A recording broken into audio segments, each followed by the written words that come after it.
ሰላም የተከበራችሁ ተመልካቾቻችን እንደምን ከርማችኋል? በሰሜን ሸዋ ሀገረ ስብከት አቡ ቀለምሲስ ሚዲያ እየተዘጋጀ ዘወትር ቅዳሜ ምሽት ከ2 ሰዓት እስከ 3 ሰዓት ወደ እናንተ የሚደርሰው ሳምንታዊ መርሃ ግብራችን አሁን ጀምሯል። የዛሬ መርሃ ግብራችን ትኩረት የሚያደርገው የሰሜን ሸዋ ሀገረ ስብከት የጉዞ ማህበራት መተዳደሪያ ደንብን አዘጋጅቷል። እሱን አስመልክቶ ይሆናል። እንግዲህ እንደሚታወቀው የኢትዮጵያ ኦርቶዶክስ ተዋሕዶ ቤተክርስቲያን ልዩ ልዩ ማህበራትን የምትመራበት፣ የምታስተዳድርበት፣ የምትቆጣጠርበት፣ የምትከታተልበት እንዲሁም ደግሞ ፈቃድ የምትሰጥበት የራሷ የሆነ ህግን ያካተተ ሰነድ አላት። የሰሜን ሸዋ ሀገረ ስብከትም በዚሁ ህግና ደንብ መሰረት ማህበራትን ይመራል፣ ይቆጣጠራል፣ ይከታተላል፣ ፈቃድም ይሰጣል። ነገር ግን የሰሜን ሸዋ ሀገረ ስብከት ካሉት በርካታ ገዳማትና አድባራት በተለይ ጥንታዊና ታሪካዊ ፈውስ የሚገኝባቸው ገዳማትና አድባራት ምክንያት በርካታ ምእመናን ከተለያዩ የዓለም ክፍሎች ከሀገር ውስጥ እንዲሁም ከሀገር ውጭ ያሉ ምእመናን በከፍተኛ ፍሰት ወደ ሀገረ ስብከቱ ይመጣሉ። እነዚህን ምእመናን ለማስተናገድና በማጓዝ ደረጃ ደግሞ ልዩ ልዩ ማህበራት በዚህ ዘርፍ ተሰማርተው ወደ ሀገረ ስብከቱ ምእመናንን ይዘው ይመጣሉ። እንግዲህ ይህ ሂደት ከጊዜ በኋላ ችግሮች እየተከሰቱበት ከመምጣቱ የተነሳ ሀገረ ስብከቱ ከዋናው መስሪያ ቤት በተለይም ከጠቅላይ ቤተ ክህነት ህግና ደንብ የማህበራት መተዳደሪያ ህግና ደንብ ጋር ትይዩ የሆነ የመተዳደሪያ ሰነድ ማዘጋጀት ግዴታ ሆኖበታል።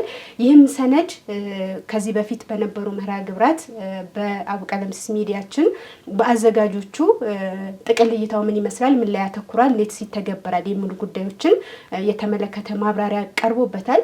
ነገር ግን ያ ማብራሪያ ከቀረበ በኋላ በተለያዩ አካላት የግንዛቤ እጥረት፣ ያፈጻጸም ችግሮችና ብዥታም ስለተፈጠሩ እነዚህን ብዥታዎች ለማጥራት ይህንን ሰነድ በተገቢ ሁኔታ ማብራራት ተገቢ በመሆኑ ይህ መርሃ ግብር ተዘጋጅቷል ማለት ነው። እንግዲህ በቆይታችን በመተዳደሪያ ደንቡ ላይ የተካተቱ ነጥቦችን አንድ ባንድ እያነሳን ማብራሪያ የሚሰጥበት ነው የሚሆነው። ማብራሪያውን ሊሰጡን ደግሞ የሀገረ ስብከቱ የማህበራት ማደራጃ ክትትልና ቁጥጥር ክፍል ኃላፊ መጋቤ ጥበብ ሰለሞን እስጢፋኖስ እዚህ ተገኝተዋል። መጋቤ ጥበብ ወደ ስቱዲያችን እንኳን በሰላም መጡ። እንኳን ደህና ቆያችሁ። መልካም እንግዲህ ተመልካቾቻችን በዛሬ መርሃ ግብራችን አስቀድመን እንደገለጽ ነው የሰሜን ሸዋ ሀገረ ስብከት በተለይም መንፈሳዊ የጉዞ ማህበራትን የሚመራበት የአስተዳደር ማስፈጸሚያ መመሪያ ሰነድ አዘጋጅቷል። ይህንን ሰነድ አስመልክቶ ዝርዝር የሆኑ ማብራሪያን ከክፍሉ ኃላፊ ጋራ እያነሳን ቆይታ የምናደርግ ይሆናል። እስከ መርሃ ግብራችን ፍጻሜ አብራችሁን ትቆዩ ዘንድ እንጠይቃለን።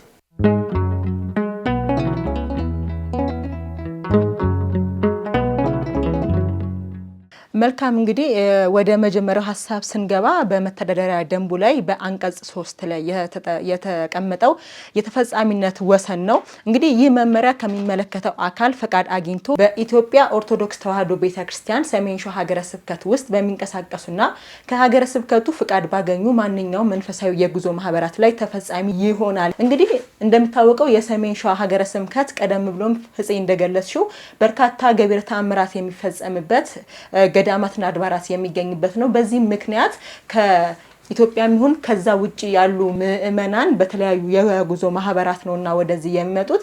እንግዲህ የጉዞ ማህበራቱ ከተለያዩ ሀገሮች ነውና የሚመጡት። እንዴት ነው ሀገረ ስብከቱ ፍቃድ የሚሰጠው? እንዴት ነው ደግሞ በእነሱ ላይ ተፈጻሚነቱን የመመሪያውን ተፈጻሚነት የሚያከናውነው የሚለውን አጠር አድርገው የተፈጻሚነቱን ወሰን ቢያስረዱን። አመሰግናለሁ። ይህ መመሪያ ከሚመለከተው አካል እንግዲህ ፈቃድ አግኝቶ ከሀገረ ስብከቱ ፈቃድ አግኝተው ወደኛ ሀገረ ስብከት መጥተው ህግና ደንብን ጠብቀው የማህበራት መተዳደሪያ ደንቡን ወይም የማህበራት መመሪያውን ዓላማውን አውቀው ህግና ደንቡን ተከትለው በሚገባ ወደኛ ሀገረ ስብከት ከመጡ በኋላ እነዚህ የጉዞ ማህበራት እነዚህ መንፈሳዊ የጉዞ ማህበራት በሚገባ እውቅና ከተሰጣቸው በኋላ ፍቃድ ከተሰጣቸው በኋላ በጥሩ ሁኔታ በእኛ ሀገረ ስብከትም ብዙ አድባራትና ገዳማት ስላሉ ወደነሱ የሚጓዙትን ህግና ደንቡን በሚገባ የቤተ ክርስቲያኒቷን ቀኖናና ዶግማዋን ተከትለው የሚጓዙትን ስርዓት በጠበቀ መልኩ መጀመሪያ ላይ እንደውም ፍቃድ ሲሰጥ በሚገባ በጥንቃቄ ብፁዕ አባታችን በሚገባ ትኩረት ሰጥተውበት አይተው ተመልክተው አገላብጠው ነው መመሪያ ከሰጡ በኋላ ያ ፍቃድ የሚሰጠው። ፍቃድ ተሰጪዎቹ ግን እነዚህ እንግዲህ የጉዞ ማህበራት ማለት ነው በሄዱበት ቦታ ጥሩ ሊሰሩበት፣ መንፈሳዊ አገልግሎት ሊያገለግሉበት፣ የቤተ ክርስቲያን ሕግና ስርዓት ጠብቀው እንዲሰሩበት ሀገረ ስብከቱ ሲፈቅድላቸው መጀመሪያ መመሪያ የሚሰጣቸው ሕግን ተከትለው የቤተ ክርስቲያን ሕግና ስርዓቱን ጠብቀው እንዲሰሩበት ስለሆነ ተፈጻሚነት በእነሱ ያገኛል የሚለው ምንድነው? ማህበራቱ በሚገባ የቤተ ክርስቲያኒቷን ስርዓት ጠብቀው እንዲሰሩ ይደረጋል ማለት ነው። ሰነዱ ከአካተታቸው ነጥቦች መካከል ሌላኛው የመመሪያው ዓላማ ነው። የመመሪያው ዓላማ በሰነዱ አንቀጽ 4 ላይ የሚገኝ ሲሆን 5 ዝርዝር ዓላማዎችን አካቷል። የመጀመሪያውም መንፈሳዊ የጉዞ ማህበራት የተቋቋሙበትን ዓላማ መሰረት አድርገው እየሰሩ መሆናቸውን መከታተል አስፈላጊ በመሆኑ ነው የሚል እንደ አንድ ዓላማ ተቀምጧልና ይህ ማለት ምን ማለት ነው? እንደገናስ ደግሞ ማህበራት የሚቋቋሙበት ዓላማ ምንድን ነው? የጉዞ ማህበራት ሲቋቋሙ ምን ነው ዓላማ አድርገው የሚነሱት? እሺ፣ የጉዞ ማህበራት እንግዲህ በኢትዮጵያ ኦርቶዶክስ ተዋሕዶ ቤተክርስቲያን እየበዙ በመሄዳቸው እንደገና ደግሞ በቤተክርስቲያን የሚያደርጉት አስተዋጽኦ እጅግ የጎላ በመሆኑ ጥሩ እንቅስቃሴ በማድረጋቸው ወጣቶች ለቤተ ክርስቲያን ያላቸው ዝንባሌ እጅግ የጎላ በመሆኑ ቤተ ክርስቲያን ደግሞ ይሄንን ተመልክታ በቤተ ክርስቲያን ስር ተጠልለው የቤተ ክርስቲያንን ሕግና ደንብ ጠብቀው በሚገባ እንዲመሩ ከማድረግ አንጻር ይህ መንፈሳዊ የጉዞ ማህበር እንዲቋቋም ተደረገ። መልካም። እንግዲህ በመመሪያው በተራ ቁጥር 3 ላይ የተመዘገበው ደግሞ የጉዞ ማህበራት ስራቸውን በህግ አግባብ ማከናወናቸውን ለማረጋገጥ አስፈላጊውን ክትትልና ቁጥጥር ማድረግ ተገቢ በመሆኑ ነው ይላልና እንዴት ነው የጉዞ ማህበራት ስራቸውን በህግ አግባብ ማከናወናቸውን እንደ ሀገረ ስብከትም እንደ ክፍልም ቁጥጥርና ክትትል የሚደረግላቸው እንዴት ነው? የጉዞ ማህበራት እነዚህ እንግዲህ መንፈሳዊ የጉዞ ማህበራት ክትትልና ቁጥጥር የሚደረግባቸው ወይም የሚደረግላቸው ከምን አንጻር ነው? እኛ እንግዲህ እዚህ ሲመጡ ወይም በወረዳው አጥቢያው ለወረዳ ወረዳው ለአጥቢያ ወይም እነዚህ ማህበራት የሚቋቋሙት ማህበራት ሰንሰለቱን ጠብቀው ለአጥቢያ ይጽፋሉ። አጥቢያው ደግሞ ለወረዳ ይጽፋል። ወረዳው ደግሞ ለሀገረ ስብከት ያመጣል። ለሀገረ ስብከት ካመጡ በኋላ ትክክለኛ ሕግና ደንቡን ጠብቀው ወይም የማህበራትን ሕጉን ተከትለው ቃለ ጉባኤ ይዘው ሕግና ደንብ ሰርተው በሚገባ የራሳቸው ማህበራዊ መተዳደሪያ የራሳቸው በስራቸው ሕግና ደንብ ወይም ስራ አመራር 12ና ከ12 የበለጡ ማህበራት ሆነው ተደራጅተው ከመጡ ያንን በቀጥታ ይህንን እንግዲህ እነሱ ካመጡ በኋላ መጀመሪያ ብፁዕ አባታችን በሚገባ ይህንን በመመልከት ትኩረት በመስጠት ወጣቶቹም በቤተ ክርስቲያን እንዲያገለግሉ ከማድረግ አንጻር ብፁዕ አባታችን እጅግ ትልቅ ሚና የሚጫወቱ አባት ናቸውና ተመልክተው ይህንን ወደኛ ይመሩታል። ከመሩ በኋላ እኛም ደግሞ በሚገባ አጥንተን አይተን ለብፁዕነታቸው ትክክለኛ ሕግና ደንቡን እሳቸውም ስላዩት እኛም ደግሞ በሚገባ ተመልክተን እንደ ማህበራት ክትትልና ቁጥጥር ኃላፊነት ማለት ነው ካየን በኋላ ለብፁዕ አባታችን ይሄን ነገር ይሄ በጥሩ ተሰርቷል፣ ይሄ ነገር መቅረት አለበት እንዲህ ብለን ካልን በኋላ ብፁዕ አባታችን አሁንም ደጋግመው ያ ነገር ይፈጸም ካሉ በኋላ መመሪያ ከሰጡበት እውቅና ይሰጣቸው ብለው መመሪያ ከሰጡበት ያን ነገር ተፈጽሞ ፍቃድ ይሰጣቸዋል። ነገር ግን ፍቃድ ከተሰጡ በኋላ እነዚህም ማህበራት ሕግና ደንቡን ተከትለው በሕግ አግባብ እንዲመሩ ያ የላካቸው አጥቢያ ያ የላካቸው ወረዳ አስፈላጊ ክትትል ማድረግ አለበት። ጸድቆ ከሄደላቸው በኋላ እውቅና ካገኙ ፍቃድ ካገኙ በኋላ ግን ያ የላካቸው አጥቢያ የላካቸው ወረዳ ይህን በሚገባ መቆጣጠር አለበት። ልክ እንደ ወረዳም ልኳቸዋልና ሰርቲፊኬቱ ተሰጥቷቸዋልና እውቅና ተሰጥቷቸዋልና በአካባቢያቸው በቅርብ የሚከታተላቸው ወረዳ አለ፣ በቅርብ የሚከታተላቸው አጥቢያ አለ። ያ እነሱ ባቀረቡልን ሪፖርት መሰረት እኛም እንደ ሀገረ ስብከት ምንድነው አስፈላጊውን ቁጥጥር እናደርጋለን።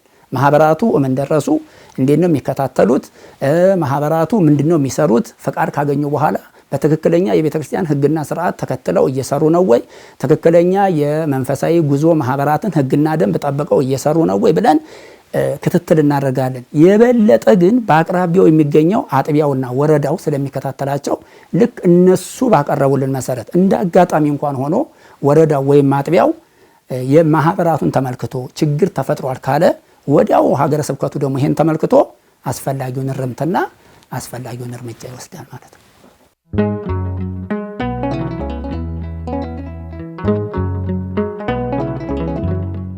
በተለይም ደግሞ የጉዞ ማህበራቱን በበላይነት የሚመሩት ሊሆን ይችላል፣ በአባልነት የሚመሩት የሚሳተፉት ሊሆን ይችላሉ።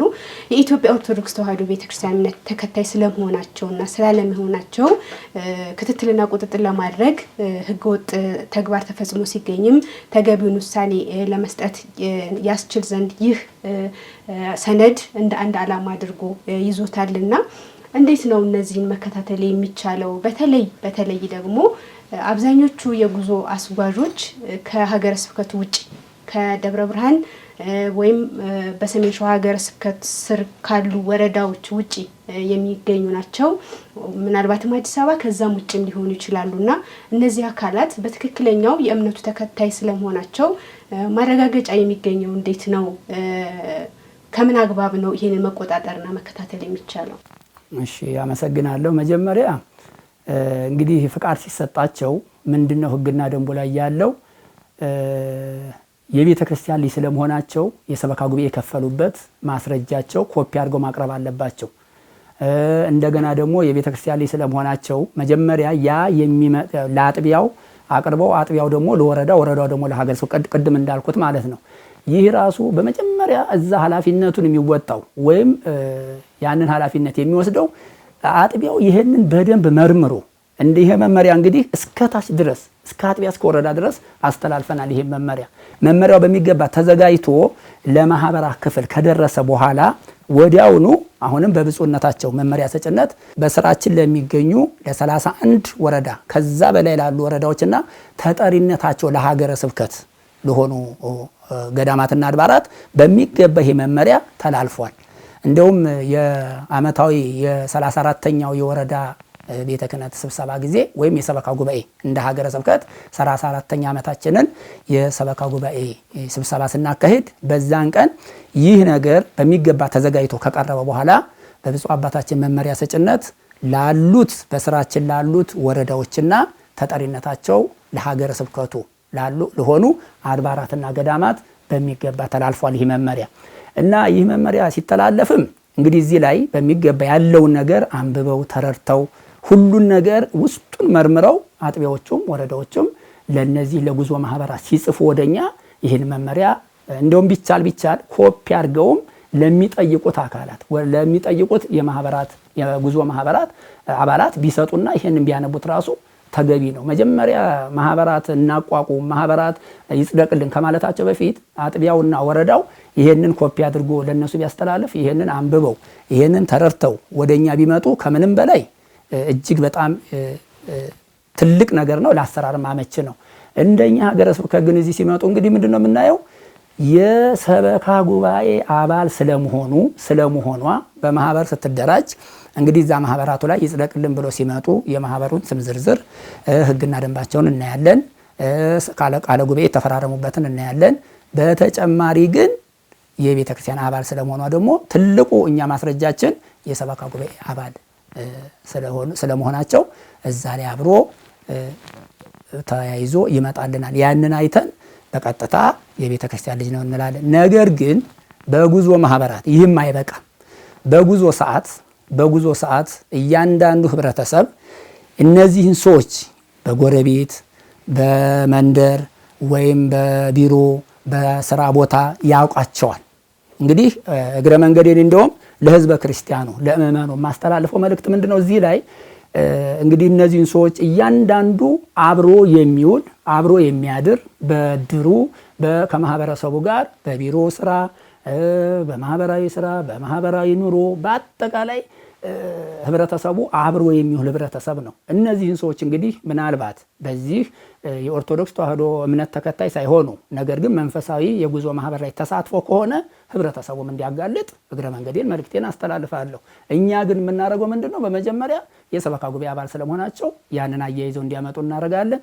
ካየን በኋላ ያንን የጉዞውን ፈቃድ እንፈቅድላቸዋለን ማለት ነው።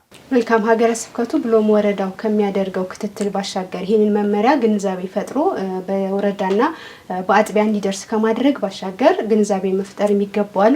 የሀገረ ስብከቱ ባሻገር ወረዳ ላይ የሚገኙ ሊቃነ ካህናት ሊሆኑ ይችላሉ፣ የአድባራትና ገዳማት አስተዳዳሪዎች ሊሆኑ ይችላሉ። ይህ ጉዞ የሚመለከታቸው አካላት ቤተክርስቲያን ላይ አስፈጻሚ ሆኑ ሁሉ ይህን ግንዛቤ መፍጠር ይገባቸዋል የሚለው አንድ ትልቅ መልእክት ነው። ከዛም ባሻገር ደግሞ ምእመናን ጉዞ የሚያስጉዛቸው አካል ማን እንደሆነ በትክክል ማወቅና ማረጋገጥ አለባቸው። ይሄ ሕግ ስለወጣና ስላልወጣ ብቻ ሳይሆን ከማን ጋር ነው ጉዞ ሊሄዱ የሚችሉት፣ ማን ነው ጉዞን ያዘጋጀው የሚለው ጥያቄ ቅድሚያ ጉዞ ከመሄዳቸው በፊት ከመመዝገባቸው በፊት ሊያጣሩት የሚገባው ጉዳይ ነው የሚለውን መያዝ አለብን። እውነት ነው።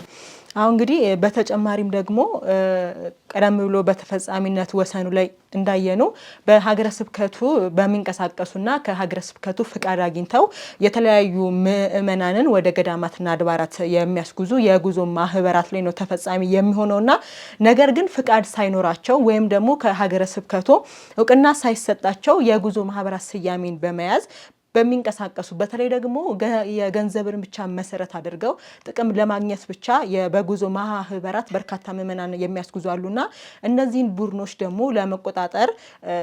መቆጣጠር አንዱ ዓላማው ስለሆነ እንዴት ነው እዚህ ላይ ቁጥጥር የሚያደርገው ሀገረ ስብከቱ? እዚህ ላይ እንግዲህ ልክ ነው።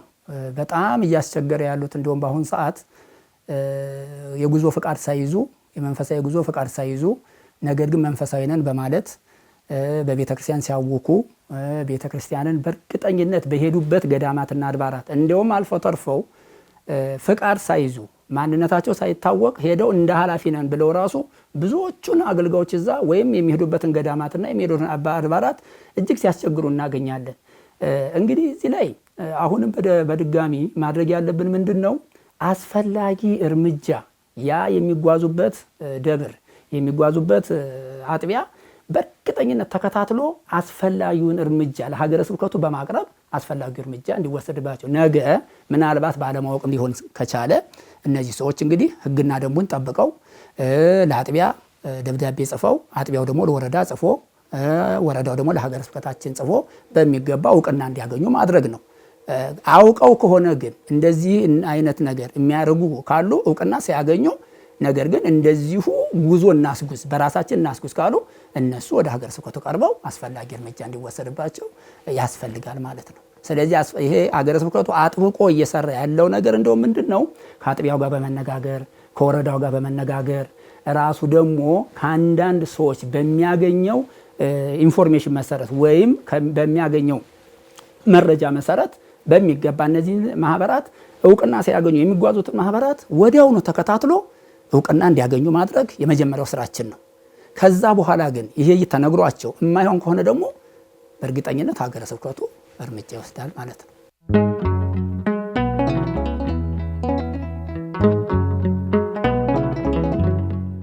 ተመልካቾቻችን በመከታተል ላይ የምትገኙት በሰሜን ሸዋ ሀገረ ስብከት አቡነ ቀለምሲስ ሚዲያ ቅዳሜ ምሽት ከ2 ሰዓት እስከ 3 ሰዓት ወደ እናንተ የምናደርሰው መሰናዶችን ነው።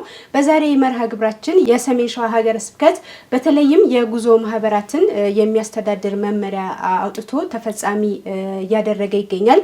ይህንንም አስመልክቶ በአፈጻጸሙ ላይ ያሉ ብዥታዎችን ለማጥራት የተዘጋጀ የግንዛቤ ማስጨበጫ መርሃ ግብራችን ነው። አሁንም ውይይታችን እንደቀጠለ ነው የሚሆነው። ቀጣይ የምንመለከተው እንግዲህ በሰነዱ ላይ መንፈሳዊ የጉዞ ማህበራት መብትና ግዴታዎች ሰፍረዋል። እንግዲህ እስኪ መጀመሪያ መብቶቹን እንይ። የጉዞ ማህበራት ያላቸው መብት ይህ ሰነድ የሰጣቸው መብት ምንድን ነው?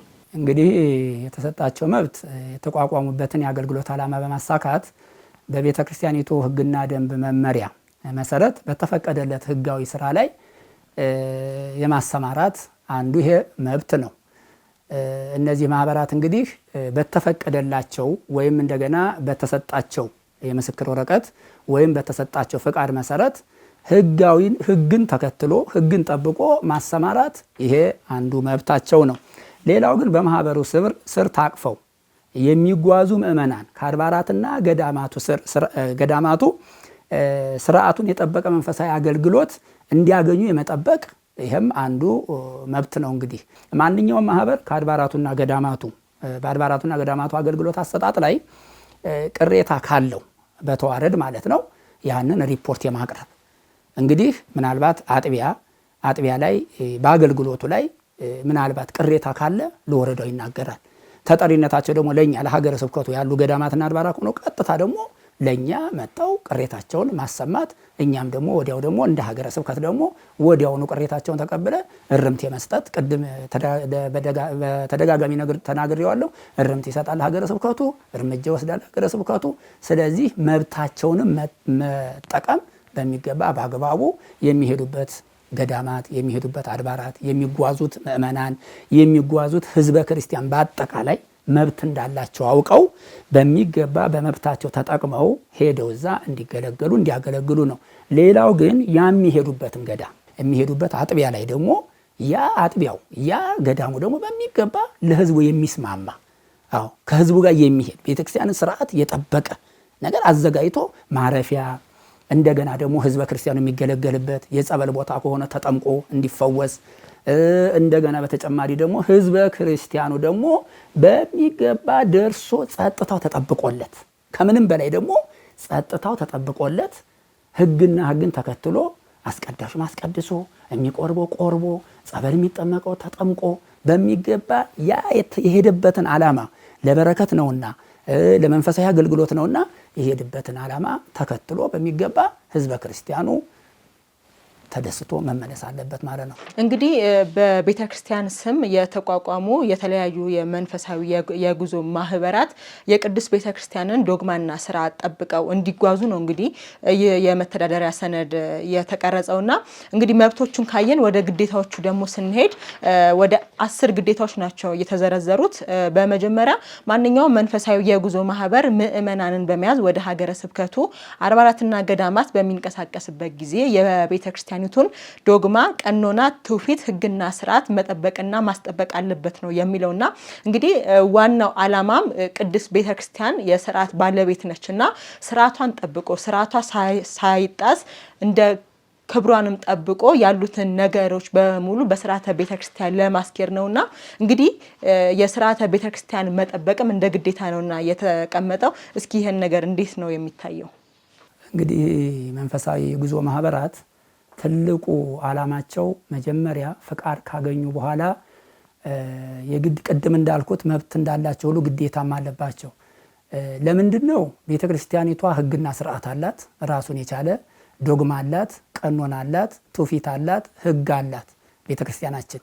ስለዚህ በዚህ በቀኖናው መሰረት በዶግማዋ መሰረት በህግና በትውፊቷ መሰረት ማንኛውም የመንፈሳዊ ጉዞ ማህበር ሄዶ የሄደበትን ዓላማ ጨርሶ መመለስ አለበት እንጂ ከዶግማ ውጪ ከስርዓት ውጪ ለምሳሌ ብዙ ገዳማት ራሳቸውን የቻለ ህግና ስርዓት አላቸው። ያ ገዳሙ ህግና ስርዓቱን ይህ ነው ብሎ ምናልባት በታፔላ በባነር በተለያየ ቦታ ከወዲሁ ለጥፈው ጽፈው ያየተነበበ ነገር ግን እኛ ከዚህ ውጭ ነን ከስራ እንግዲህ አሁን ይሄ የቤተክርስቲያን ስርዓት ነው። የቤተክርስቲያን ስርዓት ጥሶ የገዳሙን ስርዓት ጥሶ እንዲህ የሚያደርግ የጉዞ ማህበራት ካለ ራሱ ግዴታውን አልተወጣም ማለት ነው። ስለዚህ ይሄንን ሊያስተካክል የግድ ነው እና የጉዞ ማህበራት ምንድነው እዚህ ላይ ሊያውቁት የሚገባው በትክክለኛ የቤተክርስቲያን ቀኖናዋን ዶግማዋን ስርዓቷን ጠብቀው ሲያስጉዙ ከተነሱበት ቦታ ጀምረው ነው ከተነሱበት ቦታ ጀምሮ እስከ ደረሱበት ቦታ እዛም ይያሉ አዳርም ካለ ደርሶ መልስም ከሆነ የቤተክርስቲያን ስርዓቷን ህጓን ቀኖና ቅድም እንዳልኩት ጠብቀው በሚገባ የሄዱበትን ስርዓት አምልኮ በሚገባ ፈጽመው በረከት አግኝተው መመለስ አለባቸው። መልካም። የጉዞ ማህበራት እንደ ግዴታ መከናወን ካለባቸው ነገሮች አንደኛው ማህበሩ ወደሚያስጉዝበት ምእመናንን ወደሚያስጉዝበት ገዳም ወይም ደብር ሲደርስ የማህበሩን ፈቃድ ማረጋገጫ ማቅረብ አለበት። ነገር ግን ሌላኛው ነጥብ ምንድነው? በጉዞ ማህበሩ ታቅፈው አድባራትንና ገዳማትን ለመጎብኘት መንፈሳዊ በረከትም ለማግኘት ከሚንቀሳቀሱ ምእመናን በአድባራቱና ገዳማቱ ስም የተሰበሰበ ገንዘብ ወይንም ማንኛውንም አይነት ንብረት ካለ ማህበሩ ለአድባራቱና ገዳማቱ ወይም ለሚመለከተው አካል በደረሰኝ ማስረከብ አለበት የሚል በግዴታ ስር በሐመር ውሃ ላይ ተቀምጦ እናገኛለን። ይህ ማለት ምን ማለት ነው? አንደኛ ምን ማለት ነው? ሁለተኛ ነገር በተለይም ደግሞ በተለያዩ ማህበራት የሚነሱ ቅሬታዎች አሉ። ቅድስት ቤተክርስቲያንም የምታቀርባቸው ቅሬታዎች አሉ። ምክንያቱም በስሟ የሚሰበሰቡ ገንዘቦች ብዙ ጊዜ ተሰብስቦላቸዋል ለተባሉ ገዳማትና አድባራት በትክክል አይደርሱም የሚባል ምእመናንም ቅድስት ቤተክርስቲያንም የምታነሳቸው ቅሬታዎች አሉ። ይህንን ቅሬታ ለመፍታት ነው ይህ ደንብ አንዱም የሚፈታው ችግር ይሄ ነው። ይሄ ደንብ የሚፈታውና እንደው ይሄ ደንብ እዚህ ጋር መቀመጡ የጉዞ ማህበራት ገቢ እንዲሰበስቡ አያበረታታም ወይ? ማበረታታቱስ ተገቢ ነው ወይ? መሰብሰቡስ ተገቢ ነው ወይ? እንደገናስ ደግሞ ከተሰበሰቡ ወዲያ ህጋዊ አድርገው እንዲያስረክቡ ለማረጋገጥስ ምንድነው ያለው አስተማማኝ ነገር? በትክክል ለቅድስት ቤተክርስቲያን ስለመድረሱ ማረጋገጥ የሚቻለው እንዴት ነው? ከሁለት ወገን ይውልን ተገቢ ነው ወይ እንደገናስ ደግሞ እንዴት ይረጋገጣል የሚለውን ማለት ነው። የጉዞ ማህበር ከሚነሱበት ቦታ ጀምረው በጉዞ ላይ እያሉ በመኪና ውስጥ ሆነው አንዳንድ ጊዜ ገንዘብ ይሰበሰባል። ይህ ህዝበ ክርስቲያኑ አውቆ ፈቅዶ እንጂ በግዴታ መሆን የለበትም በመጀመሪያ። ነገር ግን ይሄ ሲደረግ ደግሞ ለምሳሌ ገንዘብ ይሰበሰባል፣ ንብረት ይሰበሰባል፣ ንዋያተ ቅድሳት እንደ ጧፍ፣ ዕጣን፣ ዘቢብ ሁሉ ይሰበሰባሉ። ይህ እንዳጋጣሚ ህዝቡ ተስማምቶ ይሄ ይሰብሰብልን እነዛ የጉዞ ማህበራት ኃላፊዎቹን የሚያምኗቸው ከሆነና በትክክለኛ ያደርሱልናል ብለው ሲያስቡ የተሰበሰቡትን ገንዘቦችና የተሰበሰቡትን ንብረቶች በአግባቡ ህዝበ ክርስቲያኑ አምኖ የሰጣቸው እነዚህ የመንፈሳዊ ጉዞ ማህበር አስተባባሪዎች ወይም ኃላፊዎች ሄደው እደረሱበት ቦታ ላይ ለዚህ ይሰጥልን ብሎ ህዝበ ክርስቲያኑ ላላቸው ቦታ አድባራትና ገዳማት ማለት ነው እንደደረሱ ወዲያውኑ ገብተው በሚመለከታቸው አካላት ገብቶ ሞዴል 64 ወይ ሞዴል 30 ማስቆረጥ አለባቸው። ንብረቱን ደግሞ ሞዴል 19 የግድ አስቆርጠው ለሰጣቸው ህዝበ ክርስቲያን ነገ ጧት ታማኝነትን ለማግኘት ይሄው ገቢ አድርገናል ብሎ ደረሰኙን ራሱ ለነሱ ማሳየት አለባቸው። ይሄ እንኳን ባይሆን እንደ አጠቃላይ እንደኔ ምንድነው ህዝበ ክርስቲያኑ ከሚነሳበት ቦታ ገንዘቡን ይዞ በኪሱ ለቤተ ክርስቲያን ለደረስኩበት ቦታ ሰጣለ ያለ እዛው ደርሶ በህጋዊ ሙዳይ ምጽዋት ቢከትና በህጋዊ ደረሰኝ ሞዴል 64 እና ሞዴል 30 ቢያስቆርጥ የበለጠ ይመረጣል። ለተነሳበት ዓላማ ለዛ ለቤተ ክርስቲያን ለዛ ለገዳም እሰጣለሁ ብሎ እስከተነሳ ድረስ ደርሶ ህጋዊ የታሸጉ ሙዳይ ምጽዋቶችን ያገኛል። በደረሰበት ገዳም ወይ በደረሰበት አጥቢያ እዛ ውስጥ መክተት ህጋዊ ሞዴል 30 ማስቆረጥ ይችላል። ህጋዊ ሞዴል 64 ማስቆረጥ ይችላል። ንብረቱንም ደግሞ ቀጥታ ገብቶ ንብረት ክፍል ሞዴል 19 ማስቆረጥ ስለሚችል በቀጥታ ግዴታ አለባቸውና በአጠቃላይ ወስደው አስረክበው ያንን ያስረከቡትን ደረሰኝ ለህዝበ ክርስቲያኑ ማሳየት የግድ ነው። ትክክል መጋቤ ጥበብ መሆንም ያለበት ሂደቱ መሆን ያለበት እንደዛ ነው። የመጀመሪያው ነገር እንደተባለው የጉዞ ተጓዦች በሚሄዱበት ደብር ወይም ገዳም አስራታቸውን ቢሰጡ መደገፍ የሚገባቸውን ቢደግፉ በቀጥታ ለሚመለከተው አካል ቢሰጡ መልካም ነው። ነገር ግን እዚህ ጋር እንደ ህግ ተቀምጧልና ይጋብዛቸዋል ማለት ነው። በጉዟቸው ገቢ ማሰባሰብ የሚቻልበትን ደንቡ አስቀምጦላቸዋልና መሰብሰብ ይችላሉ ማለት ነው። ለሚሄዱበት ገዳም ብቻ ላይሆን ይችላል የጉዞ ማህበራቱ የሚሰበስቡት እና ያንን በምንድነው ይሄ ደብር ይሄ ሰነድ ሊመራ ወይም ሊቆጣጠረው የሚለው ነው። ምክንያቱም ወይም ወጥ መመሪያ መጥቶ በጉዞ ሂደት ገንዘብ መሰብሰብ የለበትም የሚል ደንብ መካተት ነበረበት። ወይንም ደግሞ እዚህ ጋር ከገባን አይቀር እንዴት ነው የሚከታተለው? እኔ ምናልባት እዚህ ላይ ሀሳብ በምን ብሰጭበት መልካም ነው እንደሚመስለኝ ምናልባትም ምእመናን ናቸው ይህን ግንዛቤ ሊኖራቸው የሚገባው። ለሰጡት ገንዘብ ደረሰኝ መጠየቅ መቻል አለባቸው። ወደ ቅድስት ቤተክርስቲያን አስገብተው ደረሰኛቸው ማየት እርሶም ቅድም ሲሉ እንደነበረው ደረሰኝ ማየት አለባቸው። ወይንም ደግሞ ለሚመለከተው አካል በቀጥታ ለሚሄዱበት ደብር ወይም ለታሰበለት ያገቢ ለተሰበሰበለት ደብር በቀጥታ ምእመናን መስጠት አለባቸው የሚለው ነገር ገዥ አይደለም። ልክ ነው። እንደው እዚህ ላይ ለመጨመር ምንድነው ለታቀደለት ዓላማ ብቻ አለማዋል ሳይሆን ደግሞ ለግል ጥቅም ማለት ከቅርብ ጊዜ ወዲህ በብዛት እየሰማንም ያለ ነው። በአንድ ቤተክርስቲያን በአንድ ገዳም ስም ብር እየተሰበሰበ ነገር ግን ወደ ግል አካውንት እስከ መግባት የደረሰበት ነውና ያለው እንደው ሀገረ ስብከቱ እዚህ ላይ በጥብቅ ሊሰራ ይገባል የሚል ሀሳብ አለና እንደው እዚህ ላይ ያለው ክትትልና ቁጥጥር እንዴት ነው የሚለውን በደንብ ቢያብራሩልን። እሺ እዚህ ላይ እንግዲህ አሁን እንደ ሀገረ ስብከት እንግዲህ ቅድም እንዳልኩት ከአዲስ አበባም ከተለያየ ቦታም ጉዞ ይጓዛሉ። በሚጓዙ ጊዜ እኛ እንግዲህ ለወደፊት ያሰብነው ምንድነው ጥብቅ ቁጥጥር ለማድረግ ይህ መመሪያ ወጥቷል። በእኛ በሀገረ ስብከታችን ስር ብዙ አድባራትና ገዳማት አሉ። ህዝበ ክርስቲያኑም ደግሞ በበርካታ ይጓዛል።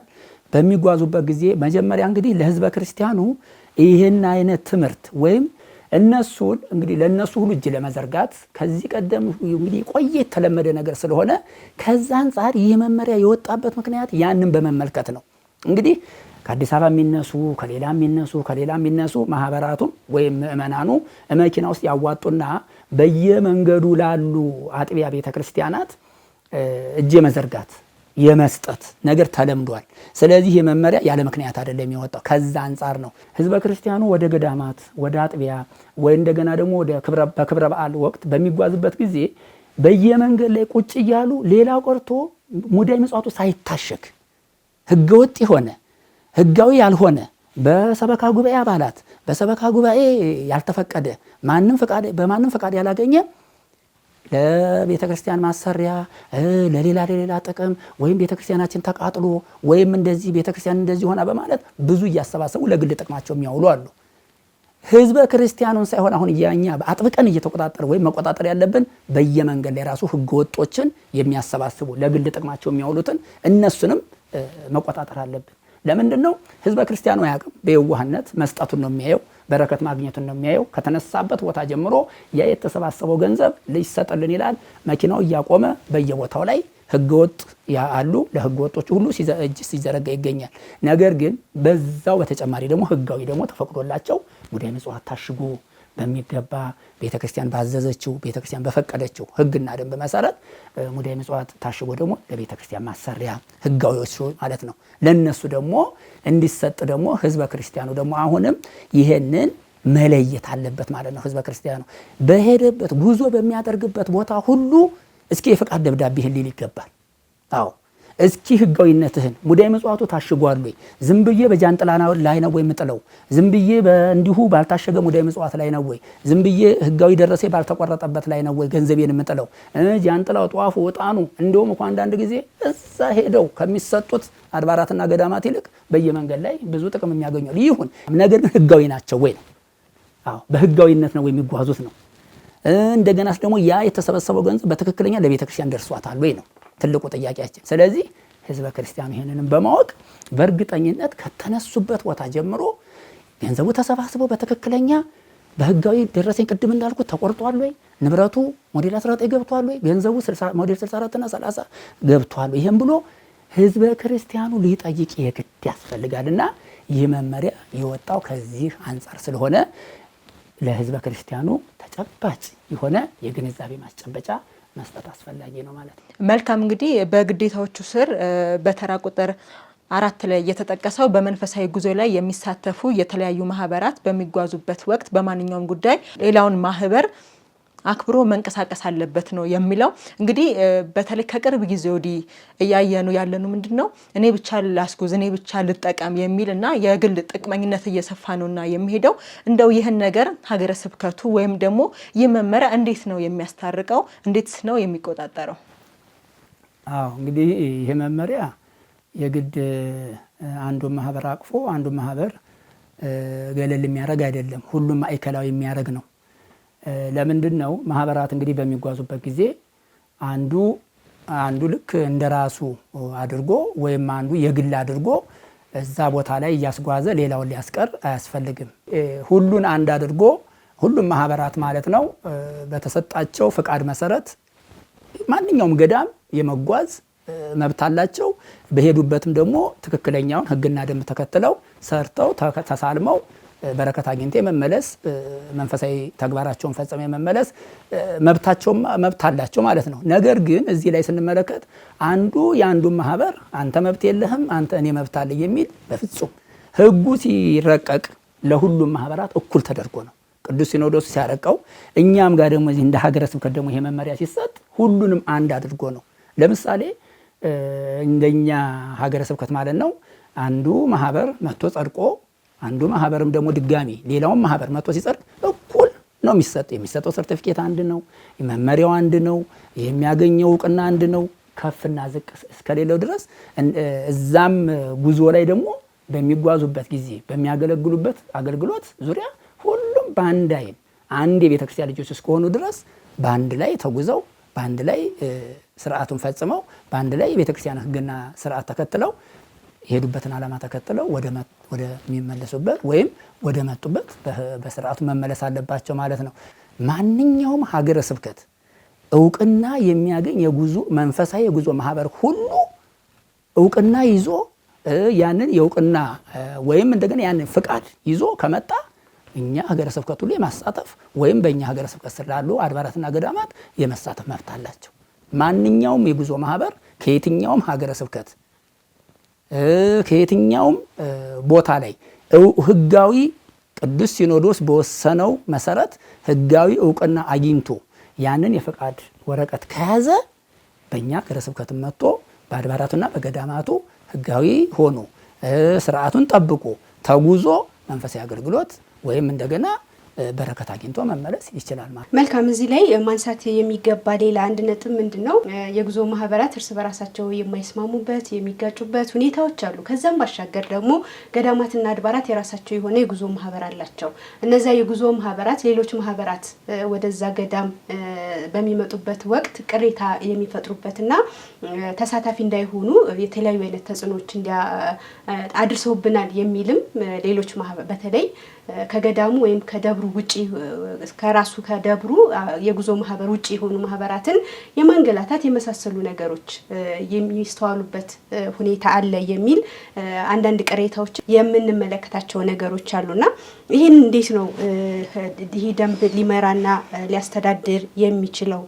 በተለይ የገዳማትና የአድባራት የጉዞ ማህበር ሌሎች ማህበራትን ከማስተናገድ አንጻር እኩል ናቸው ብለውናል ቅድም እርስዎ። ፈቃድ እስካገኘ ድረስ የገዳሙ ማህበር ሆነ የሌላው የተደራጀ በግል የተደራጀው ማህበር እኩል መብት እስካላቸው ድረስ ህጋዊ እስከሆኑ ድረስ እኩል ተሳትፎ እንዲያደርጉ ገዳማት ይህንን ግንዛቤ እንዲኖራቸው ከማድረግ አንጻር ይሄ ደንብ እንዴት ነው የሚያስተዳድራቸው?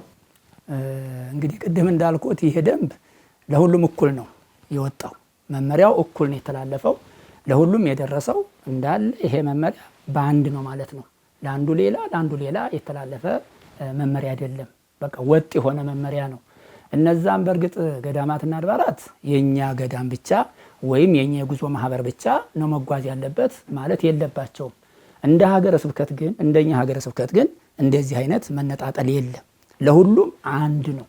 ከዚህ ፍቃድ ሲሰጥ ማንኛውም የጉዞ ማህበር ሀገረ ስብከቱ ፍቃድ ሲሰጥ ማንኛውም የጉዞ ማህበር ፍቃድ ካገኘ ህጋዊ ከሆነ ማንኛውም አድባራትና ገዳማት ሄዶ መንፈሳዊ አገልግሎት የመስጠት ማገልገል መገልገል አለበት ተብሎ ነው እንግዲህ ሀገረ ስብከቱ የፈቀደው። የኛ ብቻ ነው የሚሉ ካሉ ለነሱ የግንዛቤ ማስጨበጫ በእርግጠኝነት መስጠት ያስፈልጋል። ለምንድነው ማንኛውም የጉዞ ማህበር እዛ ቦታ ሄዶ መንፈሳዊ አገልግሎቱን ስርዓት አምልኮን ፈጽሞ ወይ እንደገና ቤተክርስቲያን በመታዘው መሰረት ተጉዞ ቤተክርስቲያን የሁሉም ነችና ስለዚህ ስርዓቱም የወጣው ህግና ደንቡም የወጣው ለሁሉም ነውና በእርግጠኝነት እዛ አስጉዞ ተጉዞ ሄዶ መንፈሳዊ አገልግሎት የመስጠት በረከት የማግኘት የግድ መብት አለው ማለት ነው። ዋናው ግን ምንድነው በእጁ ላይ ያ የመንፈሳዊ ጉዞ ማህበር ፍቃድ ይዟል ወይ? እግረ መንገዴን የምናገረው ምንድነው ቀድመም ተብሏል። የጉዞ ማህበራት ማንኛቸውም እኛ በተለያየ ቦታ በምንሄድበት ጊዜ እኛነታችንን መግለጫ መታወቂያ አምጡ ስንባል ከኪሳችን አውጥተን መታወቂያችንን እንደምናሳየው የኛነታችን መግለጫ ነውና ያ የጉዞ ማህበር ፍቃድ የትም ሲንቀሳቀሱ ከእጃቸው መለየት የለባቸው።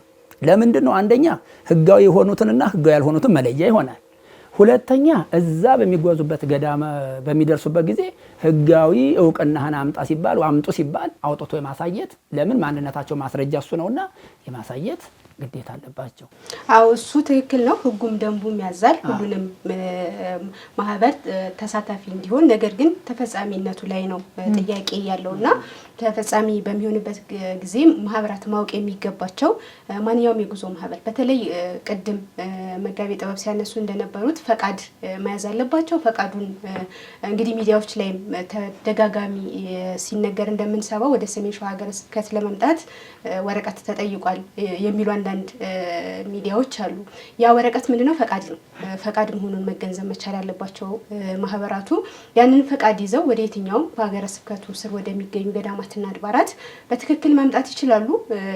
ገዳሙ ወይም ደብሩ የራሱ የጉዞ ማህበር ሊኖረው ይችላል።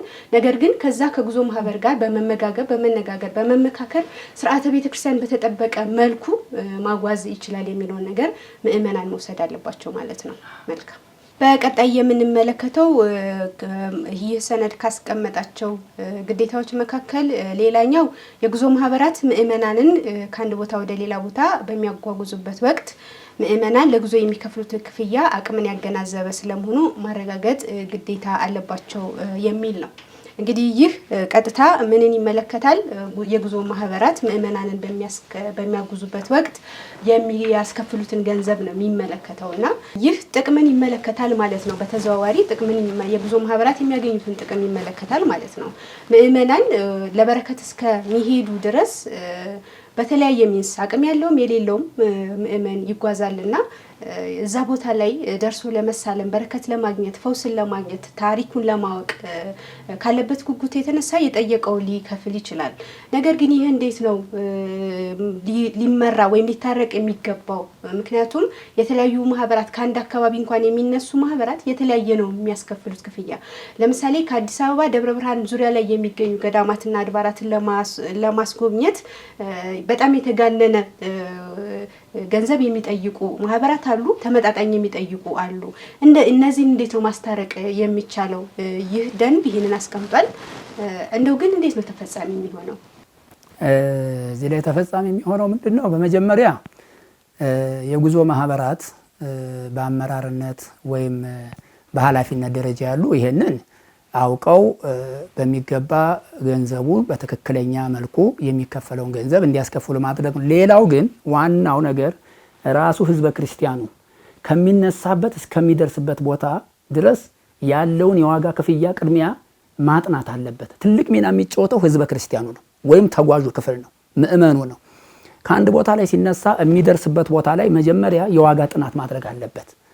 ካጠና በኋላ የግድ የሚጠየቀው ኦቨር ከሆነ ይሄንን መክፈል የለብንም ብለው ወይም ቅድሚያም የሚከፈል ከሆነ ካገናዘቡ በኋላ ይሄንን አንከፍልም ብለው ትልቁን ሚና የሚጫወቱ ራሳቸው ተጓዦቹ ምእመኖቹ ናቸው ማለት ነው። ሌላው ቅድም እንዳልኩት የጉዞ ማህበራት ኃላፊዎች ደግሞ ትልቁን ሚና መጫወት አለባቸው። ለምንድነው? ህዝበ ክርስቲያኑ ነገ ጠዋት ዛሬ ይልቅ በጣም በከፍተኛ አስከፍሎ ህዝቡ ነገ ተማሮ ወይም ወደዚህ ቦታ ለመሄድ ወይም ወደዚህ ገዳማት ለመሄድ ገንዘብ አጣው፣ በጣም የሚከፈለው ገንዘብ ከፍ ያለ ነው፣ ስለዚህ አቅሜ አይፈቅድም ብሎ እንዳይቀር እነዚህ የጉዞ ማህበራት እንግዲህ በተሰጠው መመሪያ መሰረት በትክክለኛ ህዝበ ክርስቲያኑ እንዳይማረር ነገ ጠዋት ተመልሶ እንዲሳለም ነገ ጠዋት መጥቶ በረከት እንዲያገኝ ይልቅ በተመጣጣኝ መልኩ ህግን የጠበቀ ክፍያ እንዲያስከፍሉ ማድረግ ነው። የመጀመሪያው የጉዞ ማህበራት ናቸው ኃላፊነት ያለባቸው። ይህም የሚያገለግሉት መንፈሳዊ አገልግሎት እንደሆነ ሁሉ በረከትን ሽተው ነው ተብሎ ነውና የሚታሰበው። መጠነኛና የምእመናንን አቅም ያገናዘበ ክፍያ ማስከፈል አለባቸው የሚለው የመጀመሪያው ነገር ነው። ሌላው እንደ ሀገረ ስብከት ደግሞ ሀገረ ስብከቱ ይህንን ከላይ እስከታች መዋቅር ዘርግቶ ጥናት ገበያውንም በማጥናት የሚያስከፍሉትንም በማጥናት በተለያዩ ዘዴዎች ግንዛቤ ለምእመናን መፍጠር አለበት። ሌላኛውና ትልቁ ነገር ደግሞ ሚዲያዎች ይህን ስራ መስራት አለባቸው ነው። የሚጓዘው አንድ ቦታ አይደለም፣ የተለያዩ የሀገሪቱ ክፍሎች ነው፣ የተለያዩ የሀገረ ስብከቱ ክፍሎች ነው። ስለዚህ ሚዲያዎች በዚህ ዙሪያ ላይ የሚሰሩ ሚዲያዎች በሙሉ ምእመናን አቅማቸውን ያገናዘበ ክፍያ መክፈል እንደሚገባቸው ኃላፊነት እንዳለባቸውና መብታቸውን መጠቀም እንዳለባቸው ግንዛቤ መፍጠር አለባቸው የሚለው ነው። ሌላው ምእመኑ ራሱን መጠበቅ አለበት፣ ካላስፈላጊ ወጪ ራሱን መጠበቅ አለበት፣ ለዚህም ጠያቂ መሆን አለበት የሚለው ነገር ገዢ ይመስለኛል። ሌላው እንግዲህ በመተዳደሪያ ደንቡ ላይ የተቀመጠው በአንቀጽ 6 የሀገረ ስብከቱ ተግባርና ኃላፊነት ይላል። በ3 ነጥቦች ነው የተቀመጠው። እስኪ እሱን ጠቅለል አድርገው ቢገልጹልን። የሀገረ ስብከቱ እንግዲህ ተግባርና ኃላፊነት በመጀመሪያ ለተጓዥ ምዕመናን የጉዞ ማህበራት በሚሰጡት አገልግሎት ላይ ቅሬታ ካለ ያንን ተቀብሎ አስፈላጊውን የርምት ወይም እንደገና አስፈላጊውን እርምጃ የመውሰድ ኃላፊነት አለበት ሀገረ ስብከቱ። ሌላው ደግሞ ማህበራቱ የሚሰጡት አገልግሎት በቅርበት የመከታተል ማህበራቱ የሚሰጡትን አገልግሎት በቅርበት የመከታተልና ተጨባጭ የሆነ ማስረጃ በማሰባሰብ በማስረጃ የተደገፈ ግድፈት ካለ ግድፈት ከተከሰተና እንደ አጋጣሚ ደግሞ እንዲሁም ሆኖ በአድባራትና ገዳማት በኩል ሲቀር ፈቃዱን ለሰጠው ተቋም ወዲያውኑ ሀገረ ስብከቱም ከሆነ ጠርቶ ቅድም እንደተባለው አስፈላጊውን እርምጃ የመውሰድ እንደገና ደግሞ ሌላ ተቋም ከሆነ ደግሞ ለሰጠው ተቋም ደግሞ ወዲያውኑ በማስተላለፍ ሀገረ ስብከቱ በዚህ ኃላፊነቱን መወጣት አለበት ማለት ነው። ሌላው ከመንፈሳዊ የጉዞ ማህበራት ጋር በተያያዘ ለመንፈሳዊ ማህበራቱ ፍቃድ ከመስጠት ጀምሮ በቤተ ክርስቲያኒቱ ሕግጋት የተሰጡትን ሌሎች ተግባራት የመፈጸምና የማስፈጸም ኃላፊነትም አለበት ማለት ነው ሀገረ ስብከቱ።